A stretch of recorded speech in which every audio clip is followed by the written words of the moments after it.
दोस्तों कहते हैं, समय सबसे बड़ा बलवान होता है। राजा को रंग और रंग को राजा बना देता है। विधि के विधान को कोई नहीं बदल सकता। यही संसार का सत्य है। आइए, इसी सत्य को एक पौराणिक कथा से समझते हैं। बहुत पुराने समय की बात है। एक गांव के बाहर बगीचों और घने वृक्षों से घिरा हुआ एक आश्रम था। वहां एक महान साधु रहते थे। वे चारों वेदों के झाता, त्रिकालदर्शी और दूर दूर तक प्रसिद्ध थे। गांव में ही एक सेठ और सेठानी रहते थे। उनके पास धन दौलत, नौकर चाकर, अनाज और वैभव की कोई कमी नहीं थी। लेकिन उनके जीवन में एक बड़ी कमी थी। उनके कोई संतान नहीं थी। जब उन्हें साधु महाराज की महिमा का पता चला, तो वे श्रद्धा से उनके आश्रम पहुंचे। दोनों ने आंसुओं से भीगी आंखों से कहा, महाराज, हमारे पास सब कुछ है, पर संतान सुख नहीं है। कृपा कर हमें आशीर्वाद दें। साधु महाराज ने ध्यान लगाया, फिर अपनी झोली से एक फल निकाला और बोले, चिंता मत करो, यह फल लो और दोनों मिलकर इसे खा लो। 1 वर्ष के भीतर तुम्हारे घर पुत्र का जन्म होगा। दोनों ने आभार व्यक्त किया, फल खाया और खुशी खुशी लौट आए। समय बीता और सचमुच 1 वर्ष बाद उनके घर पुत्र का जन्म हुआ। पुत्र जन्म से ही सुंदर, तेजस्वी और आकर्षक था। सेठ सेठानी खुशी से झूम उठे। उन्होंने सोचा, यह पुत्र तो हमें साधु महाराज के आशीर्वाद से मिला है, इसलिए नामकरण भी उन्हीं से कराना चाहिए। वे बच्चे को लेकर साधु के पास पहुंचे। साधु ने बालक को गोद में उठाकर नाम रखा। सेठ ने विनम्र होकर पूछा, महाराज, कृपा कर इसके भविष्य के बारे में भी कुछ बताइए। साधु ने शांत स्वर में कहा, अभी नहीं, जब यह बालक 10 वर्ष का हो जाए तब इसे मेरे पास लाना। तब मैं इसके जीवन की गाथा बताऊंगा। समय उड़ता चला गया। लड़का 10 वर्ष का हो गया। उसकी मां उसे साधु के पास लेकर पहुंची। साधु ने ध्यान लगाया और गंभीर स्वर में बोले, यह बालक भाग्यशाली है। इसके जीवन में धन संपत्ति की कभी कमी नहीं होगी। लेकिन कुछ क्षण रुककर बोले, इसका विवाह एक मछुआरे की बेटी से होगा। यही विधि का विधान है। यह सुनते ही सेठानी का चेहरा उतर गया। घर जाकर उन्होंने सेठ को सब बताया। सेठ क्रोध से भर उठा, क्या? मेरे बेटे का विवाह मछुआरे की बेटी से? यह कभी नहीं हो सकता। साधु महाराज गलत हो सकते हैं, पर मैं अपने बेटे का भाग्य बदल कर रहूंगा। अगले ही दिन सेठ उस गांव पहुंचा जहां मछुआरा रहता था। उसने बातचीत करते करते कहा, तुम्हारी 3 बेटियां हैं? मछुआरे ने कहा, आपको कैसे पता? हाँ, मेरे 3 बेटियां हैं। 2 बड़ी हैं और तीसरी का जन्म अभी अभी हुआ है। सेठ ने कहा, हमारे गांव के महात्मा हैं, वो त्रिकालदर्शी है। उन्होंने मुझे बताया, तुम्हारी यह तीसरी बेटी तुम्हारे लिए शुभ नहीं है। इसे तुम कहीं छोड़ आओ। मछुआरा बोला, इतनी छोटी सी बच्ची को मैं नहीं छोड़ सकता। सेठ ने कहा, अगर तुम चाहो तो इसे मुझे दे दो, मैं इसका पालन पोषण कर लूंगा। भोला मछुआरा उसकी बातों में आ गया और बच्ची उसे सौंप दी। सेठ ने मन में सोचा, अगर मैं इसे मारूंगा तो पाप लगेगा। बेहतर है इसे नदी में बहा दूं। उसने एक संदूक लिया, बच्ची को कपड़ों में लपेटकर उसमें रखा और नदी में बहा दिया। उसके मन में संतोष था, अब यह लड़की नष्ट हो जाएगी और मेरा बेटा कभी मछुआरे की बेटी से विवाह नहीं करेगा। लेकिन समय की चाल और विधि का विधान अद्भुत होते हैं। उसी सुबह पास के नगर का एक और सेठ सेठानी नदी किनारे टहल रहे थे। अचानक उन्होंने देखा, एक संदूक लहरों में बहता हुआ किनारे आकर अटक गया। संदूक से रोने की आवाज आ रही थी। उन्होंने संदूक खोला तो भीतर सुंदर शिशु कन्या मिली। उनका कोई औलाद नहीं था। उन्होंने बच्ची को गले से लगाया और कहा, यह तो ईश्वर का वरदान है, अब यह हमारी बेटी होगी। वे उसे घर ले आए और राजकुमारी सा पालने लगे।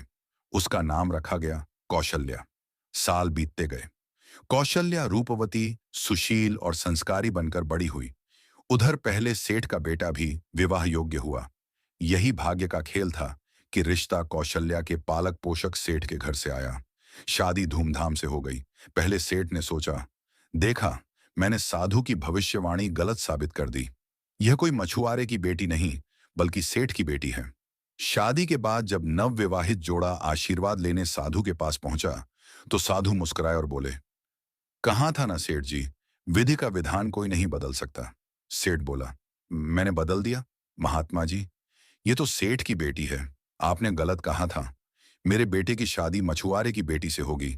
साधु शांत स्वर में बोले, ये तुम्हारा वहम है। यह सुनकर सेठ के मन में हलचल मच गई। उस दिन के बाद सेठ चिंता में रहने लगा। कहीं ये उस मछुआरे की बेटी तो नहीं। फिर सोचता नहीं, उसको नदी में बहा दिया था, यह नहीं हो सकता। फिर कई बार उसने अपनी बहू से भी सच जानने की कोशिश की, लेकिन कुछ पता नहीं चला। फिर एक दिन वह कौशल्या के मायके पहुंचा। माता पिता से पूछा, क्या कौशल्या उनकी सगी बेटी है? तब उन्होंने सारी सच्चाई बता दी। कैसे उन्हें नदी किनारे संदूक में यह बच्ची मिली थी। सेठ का कलेजा फट गया। अरे, यही तो वही बच्ची है जिसे मैंने खुद बहाया था। सेठ दुखी मन से घर आ गया।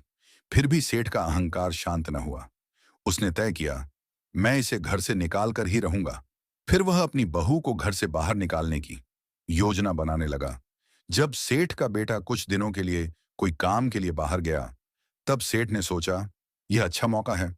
एक दिन वह किसी बहाने से कौशल्या को नदी किनारे ले गया और बोला, बेटी मेरी बात ध्यान से सुनो। सेठ ने अपनी जेब से एक अंगूठी निकाली और कहा, यह अंगूठी महात्मा जी की दी हुई है। फिर उसने अंगूठी नदी में फेंक दी और कहा, अगर तुम इसे नदी में से निकाल लोगी तभी तुझे संतान पैदा होगी। बैठी जिस दिन अंगूठी मिले उसी दिन घर लौट आना। इतना कहकर सेठ वापस लौट आया। बेचारी कौशल्या वहीं बैठी रह गई। वो नदी में से कैसे निकालती? भूखी प्यासी भटकते भटकते वह एक दिन एक गांव में पहुंची। वहां के पुरोहित ने उसे देखा और पूछा, बेटी, तुम इतनी दुखी क्यों भटक रही हो? कौशल्या ने रोते हुए सारी बात बता दी। पुरोहित का हृदय पिघल गया। उसने कहा, बेटा तू मेरे साथ मेरे घर चल। पुरोहित अपने साथ उसे घर ले आया और अपनी पत्नी को सब कुछ बता दिया। उन दोनों ने कहा, अब तू हमारी बेटी है, यहां रह सकती है जब तक चाहे। कौशल्या भी उनकी अपने माता पिता की तरह सेवा करने लगी। उधर सेठ का बेटा जब लौटा और पत्नी के बारे में पूछा, तब सेठ ने झूठ कहा, बेटा तेरी पत्नी का निधन हो गया।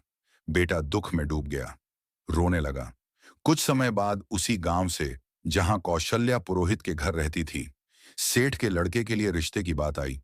और वहीं पुरोहित सेठ का खास मित्र भी था। सेठ के मन में डर बैठा हुआ था।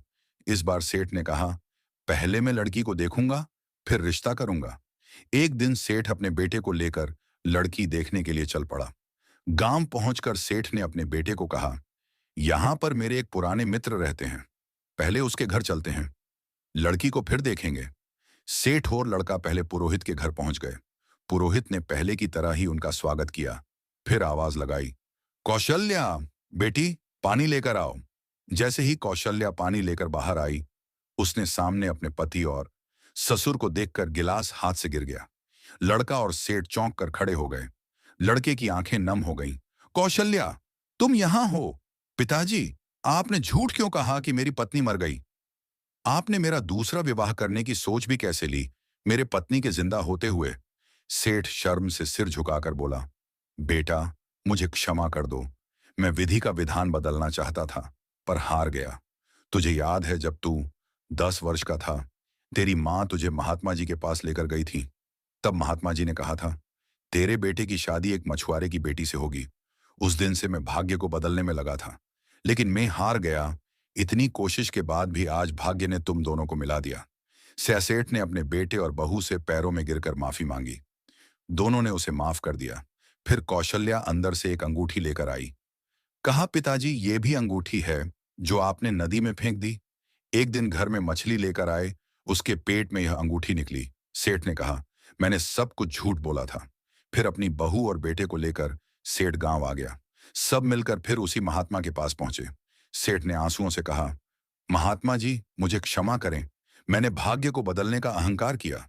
साधु मुस्कुराए और बोले, सेठ जी यही तो मैंने कहा था, समय और भाग्य से कोई बड़ा नहीं, विधि का विधान कोई नहीं बदल सकता। इंसान केवल अपने कर्म कर सकता